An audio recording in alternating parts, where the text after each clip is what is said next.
Transporte diseñando bonos y haciendo un esfuerzo descomunal por ver, eso no se necesita, mejor dicho, a mí eso no me parece imprescindible en este momento, y si queremos salirnos del tema del precio, del menor precio, una de las cosas que hay que hacer es filtrar las concesiones desde el punto de vista financiero. ¿Dónde? En Hacienda, que es donde se pueden filtrar. Mire, la Nación, cada vez que iba a colocar unos bonos o un crédito externo, ¿quién contrata? El mejor banco de inversión del mundo, al mejor que tenga acceso. Hacer eso en el Ministerio de Transporte es de una complejidad brutal, y yo no comparto, por muchas calificaciones que tenga Luis Fernando Andrade, que el ministerio se deba concentrar en eso. No estoy de acuerdo y no le veo tantas ventajas a hacer eso. Y por lo otro, en el tema del blindaje de la agencia y de la creación de la agencia, y yo voy a traer aquí un poco las canas y la experiencia pública. O sea, el día que la agencia tenga que empezar a adjudicar ¿cuántas licitaciones? No sé cuántas son, los 44 billones en licitaciones, y tenga que empezar a adjudicar solo, tomando todos los riesgos que eso implica, con la Procuraduría, la Contraloría, la Fiscalía detrás, y sin tener por detrás quien le haga recomendaciones que de alguna manera sean binding, que sean… el lío va a ser descomunal, el transporte necesita un board de la calidad del Banco de la República, con personas de ese nivel, con personas de nivel de ministro, que se sienten, no como las comisiones que hay aquí, que están hechas de personas muy respetables y ya llevan 3, pero esa gente no está trabajando técnicamente ni full time, están ayudando a diseñar y a concebir, pero lo que el ministro necesita, lo que la gente necesita son 8 o 10 personas del mejor nivel haciendo las evaluaciones de las APPs, estructurando los proyectos, haciendo eso y haciéndole recomendaciones, porque es que la gente no tiene cómo dejar un acta de por qué adjudicó. O sea, el acta está en un cuerpo que se reúne, que mira un proyecto importante 3 o 4 horas, donde se anota todo y donde le pueden hacer una recomendación al ministro, a la que además se le puede dar una cosa legal, un alcance legal. Yo creo que las investigaciones en estos temas, donde para quitarle riesgo a los funcionarios, las investigaciones las tienen que llevar oigan, si hay una recomendación de ese board desde el punto de vista técnico, solo puede haber investigaciones por dolo, por mala fe, pero no por temas de otra naturaleza. Y eso hay que dejarlo claro, porque si no va a ser imposible. Inclusive la parte jurídica también. Esa cosa de que repiten contra los funcionarios se está volviendo, en el tema de obras públicas, es devastadora, absolutamente devastadora. Entonces, a mí no me parece que allí está faltando, no es que le falten condiciones a Luis Fernando Andrade, claro que no, pero lo que necesita es quien le ayude a compartir y quien ponga por escrito todas las razones por las cuales. Claro, va a haber una banca de inversión de pronto haciendo una recomendación. Usted no puede llegar con el estudio de una banca de inversión a la Procuraduría ni a la Contraloría, eso no se lo vale. O sea, entonces, y eso es una de las cosas de las cuales hay que ser consciente. Ahora, ustedes no se imaginan por qué se enredaron los temas de los salarios de las comisiones reguladoras y por qué no hay una mejor oficina de planeación en minas, porque una persona del Servicio Civil del Estado, el gerente del Servicio Civil, conceptuó que no les podían pagar el mismo sueldo que a los del banco, sino que eran profesionales universitarios grados no sé qué. Y en eso nos quedamos atrapados, en una cosa completamente tonta. Y entonces por eso las comisiones reguladoras no tienen los niveles que deberían tener. Los problemas de las concesiones en Colombia, como los problemas de la salud, son problemas de supervisión, son problemas de regulación, son problemas de saber controlar. Yo voy a decir una cosa, si yo le veo algún defecto al tema de los puertos, es que no hay quien renegocie de igual a igual los contratos. O sea, la Superintendencia de Transporte no tiene cómo ser de igual a igual. Si no ponen un cuerpo técnico de verdad a hacer eso, pues eso va a ser mal prorrogado. cómo se defiende el Estado, cómo hace buenos contratos, pues no hay cómo hacerlo. Si eso lo tiene que hacer el superintendente con los recursos que tiene, pues eso no va a salir. Y yo creo que es tiempo de ir empezando a mirar esos temas, porque tenemos tiempo para corregirlos, tenemos tiempo para resolverlos, y no hay duda de que este gobierno tiene toda la voluntad política para hacer las cosas. O sea, voluntad política no falta, o que el presidente no la tenga, o que la agencia no la tenga. Pero de ahí a que las cosas se hagan, hay una diferencia muy grande, y no todo lo que se está haciendo es suficiente. Y yo quiero que vamos a entrar en un tema, y lo quiero compartir aquí con los 12 panelistas, el tema de que no va a haber renegociaciones. Yo no veo cómo, o sea, no veo cómo. Si a uno le dicen que no va a haber problemas en la estructuración y en los diseños, eso no es verdad. Muchas de las cosas que van a salir a licitación no están totalmente completas, no tienen toda la información, no están totalmente estructuradas, y yo no veo qué le aporta FONADE a todo este proceso, distinto de que recibe la plata y la pasa de una... y la pasa de un año para otro. No veo que... Es que FONADE se ha deteriorado mucho, como se deterioró el ministerio.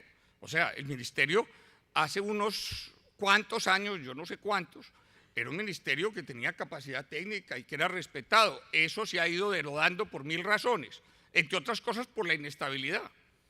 Entre el gobierno de Samper y el MINUS tuvimos un director de Invías de 8 años. O sea, esos temas de la estabilidad en esos cargos desapareció. Para no hablar de INCO, pues que imagínense. O sea, yo prefiero no hablar de eso. Entonces, el tema de las renegociaciones. No va a estar totalmente diseñadas las obras, yo lo pongo en duda. No va a haber obras adicionales, yo lo pongo en duda. Van a prever todo, van a quedar bien asignados los riesgos geológicos y de cambio climático, yo lo pongo en duda. ¿Van a estar resueltos los problemas de acceso a las ciudades? Yo lo pongo en duda. ¿Van a estar comprados los predios y no va a haber problemas con los predios? Lo pongo en duda, entre otras cosas porque las licitaciones van a salir en que la norma esa que aprobaron en el Congreso no se puede aplicar al año entrante, sino el año que sigue. O sea, todas van a salir con los problemas de predios. ¿Van a estar resueltos los problemas sociales? Tampoco. Y ese tema del convenio de la OIT 69 y no sé qué, el gobierno no ha encontrado una manera de manejarlo y no tiene claridad jurídica, y ese problema está por resolver. ¿Están resueltos los problemas ambientales? Creo que tampoco. Entonces, es mucho mejor coger y de manera taxativa decir por qué se puede renegociar y hacer una cosa clara, por qué se puede renegociar una concesión, por esto, por esto, por esto, por esto, por esto y por esto, con un cuerpo técnico creíble que evalúe esas cosas y diga sí o no. Pero a estas alturas decir que no hayan renegociaciones, perdón, eso es completamente irreal. Nos vamos a llenar de pleitos. Nos vamos a llenar de pleitos. Obviamente nadie quiere las renegociaciones masivas de la última etapa del gobierno anterior. O sea, nadie las quiere, eso fue una barbaridad. Pero eso no quiere decir que es que nos podamos pasar al mundo ideal. Yo no sé cómo será en Chile, pero yo dudo. Ahora, que eso no se llame renegociación, pues sí, llámenlo de otra manera, reconocimiento o variaciones o cualquier cosa. No hay necesidad de cambiar todo el contrato. Eso basta con una verificación de qué hay adicional, de qué no se previó, de qué no se anticipó. Pero eso a mí en este momento me parece irreal. Si se meten con una cláusula así, yo creo que se van a meter en unos problemas brutales. De manera que o sea, ¿cómo se va a meter un banco serio o los fondos de pensiones a proyectos donde dicen no va a haber renegociación? ¿Por cuál razón? Por ninguna. No, si por más esfuerzo que hagamos, todos estos problemas todavía están ahí, todos los problemas están ahí. ¿Que ha mejorado mucho? Claro, la agencia es mucho mejor y lo que hay hoy es mucho mejor que lo que había antes, pero la inmensa mayoría de estos problemas están ahí. Se va a necesitar una norma, y yo creo que eso solo puede estar en una ley estatutaria para resolver los problemas locales, porque todos sabemos que en los problemas locales hay una cantidad de obstáculos y de problemas inmensos. ¿Quién va a anticipar eso? ¿Cómo va a garantizar el Estado que no va a haber problemas? ¿Quién los va a resolver? O sea, No, no, no, es irreal pensar en eso y yo también tiendo a estar de acuerdo con Julio. Haber desgastado tanto el sistema de, digamos, de obra pública o de semiobra pública o como lo quieran llamar de las antiguas concesiones, haber pretendido abandonarlo para llegar al nuevo nos creó un bache de inversión muy grande y yo no creo que esa decisión sea tan afortunada. Yo sí creo que hay que moverse a concesiones de mucho mejor calidad. Yo sí creo que tiene que haber mucho más capital detrás. Yo sí creo que las concesiones no pueden ser contratos, una cosa de obra pública ahí disfrazada. Yo creo eso. Pero para llegar allá nos vamos a demorar.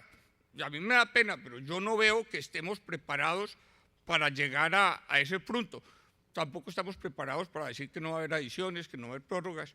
Las prórrogas, algunas tienen sentido. Que si la demanda, que si aparecen muchos más carros transitando, pues sí, ¿por qué no se va a poder como estaba previsto? Yo no veo la razón. ¿Qué daño le hace al Estado? Ninguno. Lo que uno necesita del otro lado es una cosa técnica muy fuerte que sea capaz de ser contraparte, que sea capaz de ser contraparte. A ver, yo no sé a este mundo de cosas, aquí los comentarios del doctor Carrasquilla. En el tema de renegociación, pues, si uno pone una cláusula de no renegociación, asegura que se le sube otro 30-40% el grosor del contrato. Probablemente los costos que el peor pesimista se imagina que iba a pasar dentro de 10 años los va a incluir dentro del contrato, así pase o no, entonces termina uno pagando ex ante en pleno un riesgo que hubiera pagado de pronto más adelante. Entonces es como paradójico. Y lo otro es que, digamos, sería muy inusual internacionalmente. Hay un libro reciente que examina la experiencia de concesiones en América Latina y la renegociación es como parte intrínseca de todo, absolutamente todo este proceso. Y yo diría, si uno trata de incluir, es mi punto, si uno trata de incluir todo lo que le puede pasar en la vida dentro de un contrato, va a terminar gastándose la vida escribiendo el contrato y entonces no va a vivir la vida, ¿no? Entonces es una escogencia, entre más sencillo el contrato y menos inteligentes los abogados que lo redacten y más clara sea la manera de resolver los conflictos, más obras se van a hacer, creo yo. En el otro tema, sobre el tema, digamos, de la fortaleza técnica y la vulnerabilidad de los funcionarios públicos, no podría estar más de acuerdo. Es decir, yo creo que las dos cosas han implicado un deterioro gradual, digamos, de la calidad técnica, pero además, digamos, si yo, por primera vez en muchísimos años, una estudiante brillante mía me dijo, fulano de tal en el ministerio de tal me ha ofrecido un cargo muy alto y muy hace 10 años o hace 5 años o algo así, pues yo era promotor de que los estudiantes brillantes que salían de la Facultad de Economía de la Universidad de los Andes, donde trabajé muchos años, entraran al gobierno nacional, se capacitaran, ayudaran a los ministros, a los funcionarios, etcétera, estructuraran proyectos, etcétera, pero la serie de sucesos que han ido ocurriendo en el cual, digámoslo así, poner un chulo donde no es, implica que echan preso a gente absolutamente que era parte de ese contingente, hace que, digamos, el modelo se ha deteriorado. Ya los estudiantes más brillantes no necesariamente el mejor sitio de destino va a ser el servicio público y eso es muy grave, es muy grave para el futuro y eso me parece un punto muy importante. No solamente cobija al tema de infraestructura y a la calidad técnica con el cual de igual a igual el Estado puede enfrentar a, digamos, al sector privado en estas contrataciones y en estas negociaciones, pero también, digamos, en muchos sectores.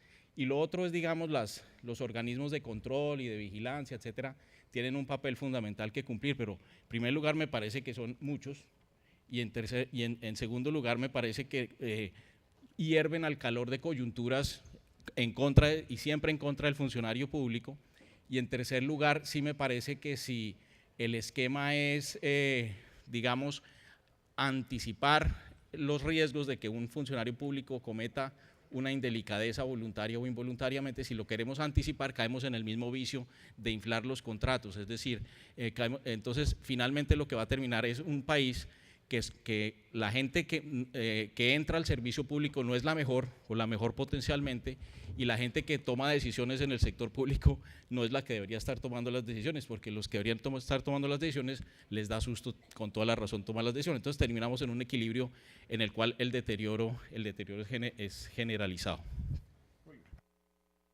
Bueno, muy bien, yo solo una palabra a los comentarios del presidente Gaviria, que es amén. O sea, estoy completamente de acuerdo con todo lo que usted dice, porque es que en un contrato de 25 años pasa de todo.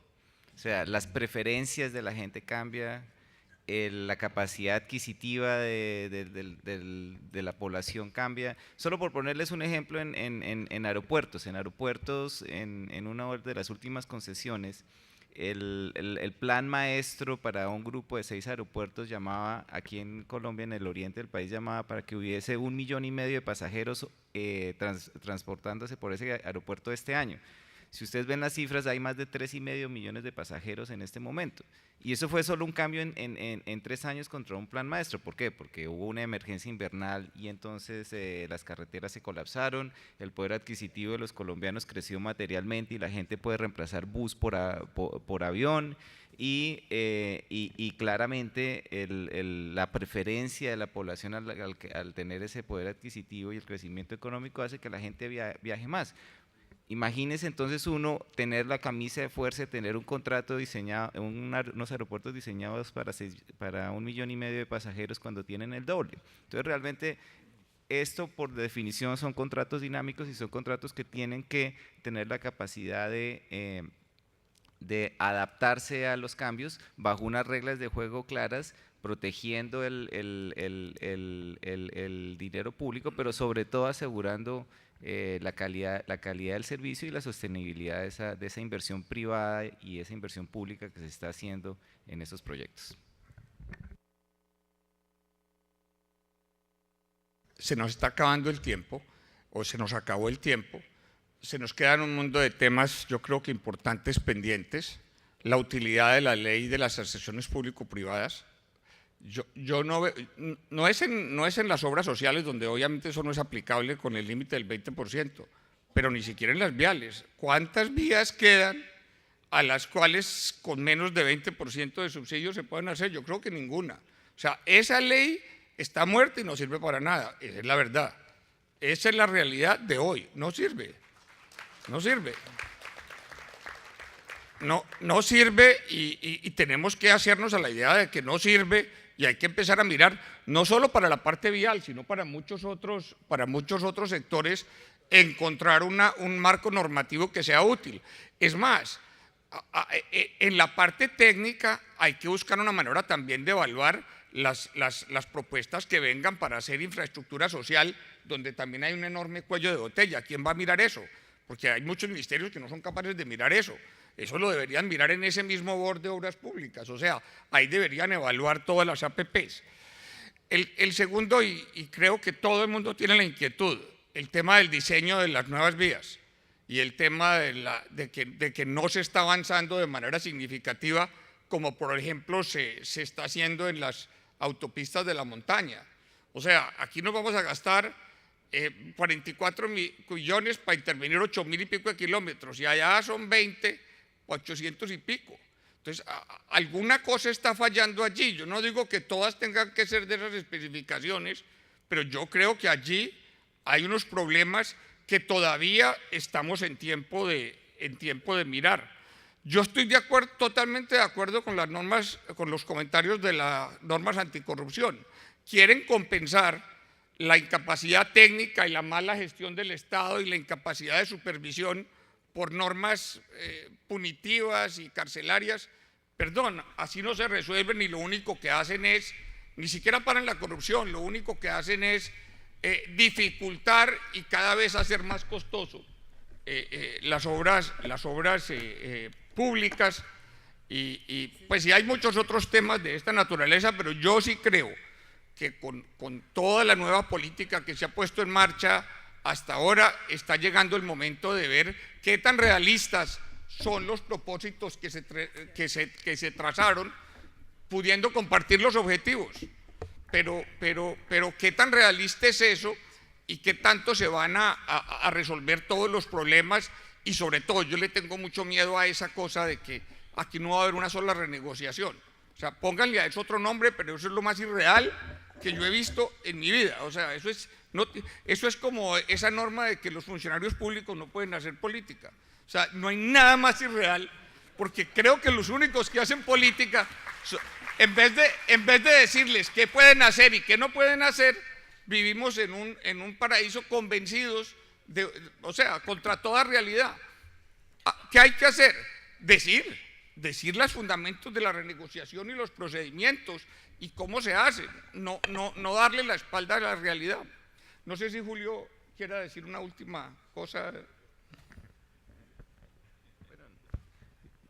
Yo, gracias por darme la oportunidad de cerrar. Yo simplemente lo que quiero resaltar es que hay capacidad de inversión, hay mecanismos de hacer esa inversión.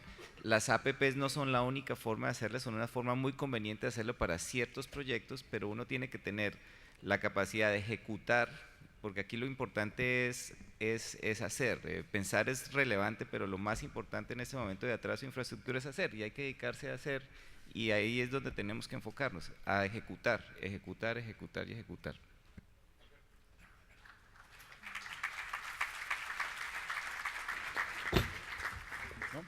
Yo creo que aprendí muchísimo en este panel, y yo simplemente concluiría diciendo que el problema de la infraestructura en Colombia es que no hay suficiente infraestructura en Colombia. Ese es el único problema. Todos los demás son pies de página. Agradezco a los panelistas que nos han ayudado, yo creo que a darle una vuelta, así un pasaje a los desafíos y al aprendizaje. Tenemos que aprender de lo que ha pasado, pero no solo en la parte vial, de lo que ha pasado en los aeropuertos, de lo que ha pasado en el sector eléctrico, porque es que la única experiencia no es la vial, si es que afuera hay otro mundo de experiencias que también hay que mirar. Y yo, si con algo estoy de acuerdo, es que este proceso de aprendizaje está resultando demasiado lento. Entonces, y que no hemos aprendido suficiente y que tenemos que acelerar. Muchas gracias a todos. Muchas gracias, presidente Gaviria. Bueno.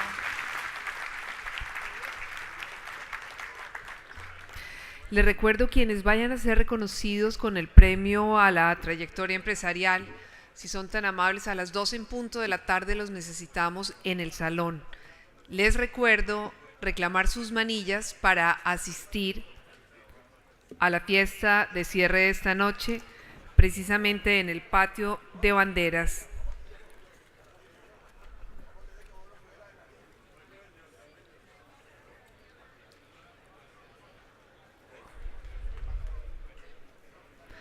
Nuestra gratitud y reconocimiento a Conconcreto, quien nos invita a ser parte de la nueva emisión de acciones de Conconcreto. Y los espero también por el stand de la Cámara Colombiana de la Infraestructura, que más adelante les diré en qué momento se van a rifar los 2 iPad que trajimos de la Cámara Colombiana de la Infraestructura.